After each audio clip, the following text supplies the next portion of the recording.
નમસ્કાર મિત્રો, આપ સૌનું સ્વાગત છે અમારી health and clinical tips channel પર, જ્યાં આપણે વાત કરીએ છીએ આરોગ્યની, માનસિક શાંતિની અને લાઈફસ્ટાઈલ બદલવાની. તો મિત્રો, આજે આપણે એવા વિષય પર વાત કરવા જઈ રહ્યા છીએ જે તમારા જીવનને બચાવી શકે છે. શું તમે આ બધું જાણો છો કે તમારી રોજિંદા જીવનની જે આદતો છે એ તમને તો સામાન્ય લાગે છે, પરંતુ આ વસ્તુ ખતરનાક પણ હોઈ શકે છે. હા, એવા ઘણા લોકો છે જે પોતાના મનમાં એવું કશું વિચારતા જ નથી કે શું આપણે ઘરે બેઠા રહીશું તો નુકસાન કરશે કે નહીં કરે, અથવા તો આપણે મોડા સૂશું તો આપણને તકલીફ થશે કે નહીં થાય. આવું તો કોઈ વિચારતું જ નથી.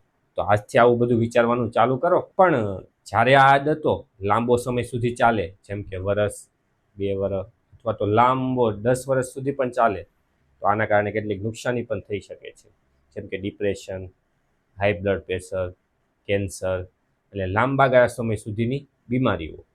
તો આજનો વિષય જે છે એવી 5 આદતો કઈ છે જે આપણે છોડવી જોઈએ, અને સાથે એ પણ સમજવાનું છે કે તેના કારણો, તેની અસર અને એનો ઉકેલ આપણે કઈ રીતે લાવીશું. તો ચાલો આપણે એવું વિચારીએ કે આજે રાતે 1 વાગી ગયા છે, આપણા હાથમાં ફોન છે અને આપણે શું કરીએ તો ઇન્સ્ટાગ્રામને સ્ક્રોલ કરીએ છીએ.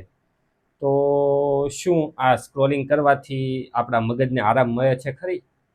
ના, અમુકનું આપણું મગજ થાકેલું હોય એવું લાગે છે આપણને. દરરોજ ઊંઘ પૂરતી નહીં થાય તો એને કારણે કેટલીક અસરો પણ આવી શકે છે, જેવી કે મૂડ સ્વિંગ થવા, યાદશક્તિમાં ઘટાડો થવો, હાઈ બ્લડ પ્રેશર જેવી સમસ્યાઓ વધવી, તણાવ આપણા મગજમાં સતત રહ્યા કરે છે.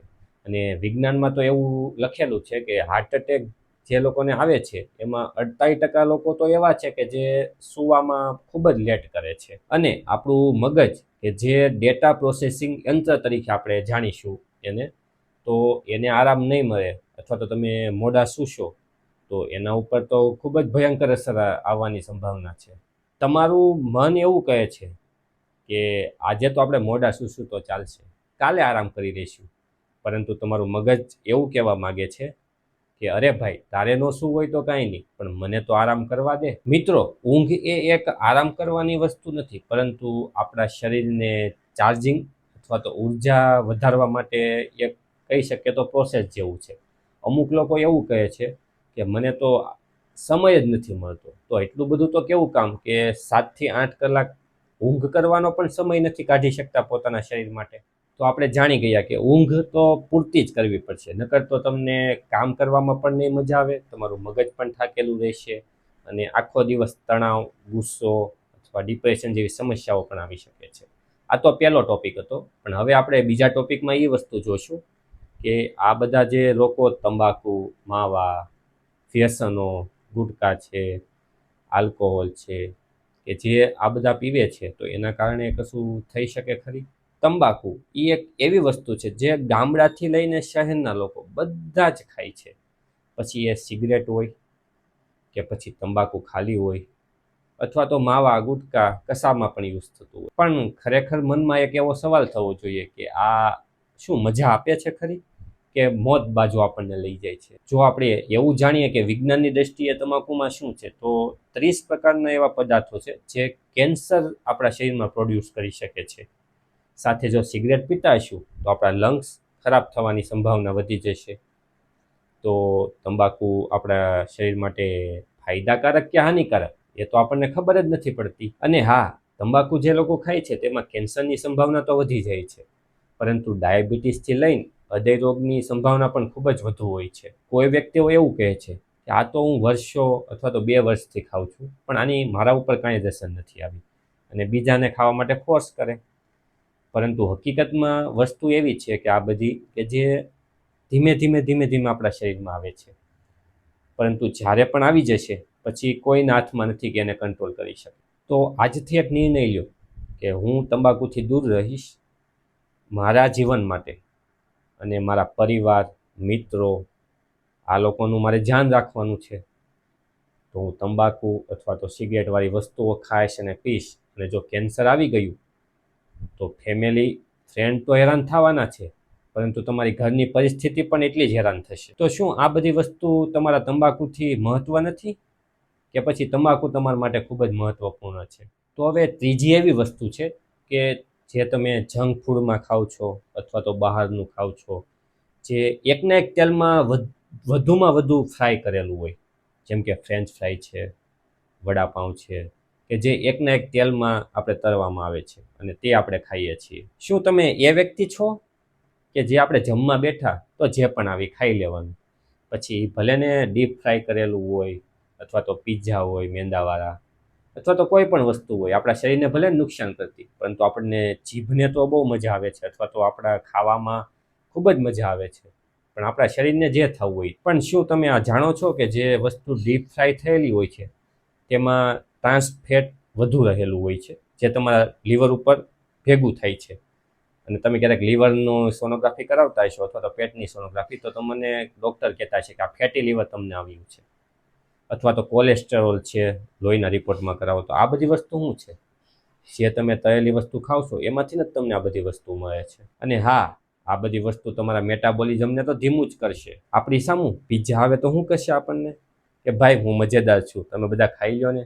ક્યાં તમે હાર્ટ એટેકની ને કોલેસ્ટ્રોલની ચિંતા કરો છો, પરંતુ તમારું શરીર અંદરથી એવું કહેવા માગે છે કે ભાઈ આ બધી વસ્તુ બંધ કર, મારે હજી જીવવું છે અને તું મને જીવવા દે. મિત્રો, સ્વાદ જીવન માટે છે, જીવન સ્વાદ માટે નથી. હેલ્ધી થવા માટે મજાની જરૂરત નથી, પરંતુ તમારે જીવન મસ્ત અને સારું જીવવું હોય તો હેલ્ધી રહેવું એટલું જ જરૂર. તો ચોથી વસ્તુ આપણે એવી જોવાની છે કે જે લોકો કામ નથી કરતા, આળસ કરે છે અને ઘરે બેઠા રહે છે, અથવા તો કોઈ એવી જગ્યાએ કામ કરે છે જે એક જ જગ્યા પર બેઠા રહે છે, પરંતુ કશી એક્ટિવિટી કરવાની થતી નથી, જેમ કે થોડુંક પણ હાલવાનું નથી થતું, અથવા તો બહાર કશે નથી જતા, જે ખાલી એક જ પોઝિશનમાં એક જ જગ્યા પર બેઠા રહે છે. પરંતુ તમને મનમાં એવું પણ થતું છે કે કામ જ એવું છે કે એક જગ્યા પર બેઠું રહેવાનું છે, અથવા તો કશે હલન ચલન થતી જ નથી, સમય જ નથી મળતો કે હલન ચલન કરવાનું અથવા તો કશે જવાનું. પરંતુ જો તમે એક જ જગ્યા પર બેઠા રહેશો અથવા તો હલન ચલન નહીં કરો, તો આના કારણે કેટલાક એવા રોગો છે જે તમારા ઉપર હાવી થઈ શકે છે, જેમ કે હૃદય રોગ છે, અથવા તો તમારા પાચન તંત્રના જે રોગો છે, જે નિયમિત તમને કવરાવશે. તમારી ચેર તો તમને એવું કહે કે ભાઈ તું ઊભો રહેમાં, મારા પર બેસી જા, હું તને સહારો આપું છું ને. પરંતુ તમારા પગ અને તમારું શરીર એવું કહેવા માગે છે કે ભાઈ તું થોડું ચાલી લે, નકર હું હેરાન થઈશ. મિત્રો, તમે કોઈ પણ કામ કરતા હો અથવા ઘરે બેઠા હોય, લેપટોપ પર, ઓફિસ પર હો, 30 મિનિટ કામ કરો, પછી ઊભા થઈ અને થોડું ચાલી લો અથવા વોકિંગ કરી લો, પછી ભલે પાછા તમે કામ કરવા બેસી જાઓ. પરંતુ થોડા થોડા સમયે એક એક અથવા બબ્બે મિનિટનો બ્રેક લો અને તમારા પગને થોડુંક ચલાવો, તમારા શરીરને થોડુંક ચાલવા દો. તો એના કારણે તમારું પાચન તંત્ર તંદુરસ્ત રહેશે, તમને પણ મજા આવશે. આના કારણે તમારા હાડકાઓ મજબૂત રહે છે, મન શાંત રહે છે અને હૃદય તંદુરસ્ત રહે છે. બેસો, પરંતુ એ વસ્તુ નથી ભૂલી જવાનું કે આપણા પગને અને આપણા શરીરને આપણે ચલાવતું રહેવાનું છે. તો પાંચમો સબ્જેક્ટ તો એવો છે કે જે તમારે અવશ્ય સુધારવો જોઈએ. જેમ કે અમુક લોકો તો શાંત હોય, પરંતુ અમુક લોકો એવા છે જે નકરો ગુસ્સો જ કરતા હોય, અથવા તો નેગેટિવ વસ્તુ નકરી વિચારતા હોય કે આમ નહીં થાય, આમ નહીં થાય, કોઈ કોન્ફિડન્સ નહીં હોય. તો આ વસ્તુ તમારા જીવનમાં ખૂબ જ ઇફેક્ટ કરી શકે છે. ક્રોધ એક સ્વભાવ નથી, એક નાશ છે. એ રીતે જ નકારાત્મક વસ્તુઓ અથવા તો નેગેટિવ વસ્તુઓ જે તમારા શરીરને અને તમારા મનને ધીમે ધીમે ખાઈ જાય છે. વિજ્ઞાન એવું કહેવા માગે છે કે જે લોકો નકારાત્મક વસ્તુઓ અથવા તો ક્રોધ વધુ કરે છે, એ લોકોના હોર્મોનમાં અસંતુલન આવી શકે છે, હાઈ બ્લડ પ્રેશર થઈ શકે છે, ધબકારા હૃદયના જે ધીમા પણ થઈ શકે છે, અને રિલેશનશિપ, જેમ કે કોઈ પણ સાથે રિલેશનશિપ હોય અથવા તો સંબંધ હોય, તો ક્રોધના કારણે આ તૂટવાની સંભાવના પણ ખૂબ વધી જાય છે. તમારું મન કહે છે કે આ માણસે તો કેવું કર્યું છે, પરંતુ તમારું હૃદય કહેશે કે ભાઈ શાંત રહે, આ બધું વસ્તુનું ટેન્શન અથવા તો ગુસ્સો કરવાનો કોઈ જ મતલબ નથી. ગુસ્સે થશો તો આપણને જ નુકસાની છે, સામેવાળાને તો કોઈ ફરક નથી પડવાનો. મિત્રો, જીવનમાં શાંતિ એક સફળતાની અને સારું જીવન જીવવાની ચાવી છે. હંમેશા લોકોને માફ કરો, ખુશ રહો અને સારું જીવન જીવો. તો આજનો આ સંદેશો કે જે તમને 5 વસ્તુઓ જાણી, જે તમારા જીવનને બદલી શકે છે, જે તમારે લાંબુ જીવવું હોય તો આજથી જ આ બધી વસ્તુને એપ્લાય કરો. જેમ કે વહેલા સૂવાનું રાખો, તંબાકુ અથવા તો કોઈ પણ પ્રકારના વ્યસનોથી દૂર રહો, તમે જે ખાઓ છો એ ઘરનું બનાવીને ખાઓ, નહીં કે બહારનું ફાસ્ટ ફૂડ અથવા તો જે વસ્તુઓ તળેલી છે એકને એક તેલમાં એવી વસ્તુ, અને બહુ ઈચ્છા થાય તો ઘરે બનાવીને ખાઈ શકો છો, કે જે તમારા માટે હેલ્ધી હોઈ શકે છે, વેજીટેબલમાંથી અથવા તો ફ્રૂટમાંથી. એકની એક જગ્યા પર બેઠા પણ ના રહો, થોડુંક ચાલવાનું પણ રાખો. 24 કલાકમાં તમે 30 મિનિટ તો ચાલવા માટે કાઢી જ શકો છો. એ રીતે તમારા મનને શાંત રાખો, ગુસ્સો ના કરો અને નકારાત્મક વસ્તુઓને બહાર ફેંકી દો. તો શું આ બધી વસ્તુઓ તમે અપનાવશો? તો અમારા કોમેન્ટમાં દર્શાવો કે આમાંથી તમે કઈ કઈ વસ્તુઓ અપનાવવા માંગો છો અથવા તો આજથી જ અપનાવશો. સાથે લાઈક અને કોમેન્ટ કરવાનું તો નહીં જ ભૂલતા. હા, અને તમારા ફેમિલી છે, ફ્રેન્ડ છે કે જેને આ બધી આદતો અપનાવવી જોઈએ, તમને એવું લાગતું હોય તો એ બધાને શેર કરો. અને તમને આ વિડીયો ગમ્યો હોય તો અમારી ચેનલને સબસ્ક્રાઈબ કરવાનું પણ નહીં ભૂલતા. હું ડૉક્ટર જય રાખોલિયા ફરી પાછા મળીશું નવા વિડીયોમાં.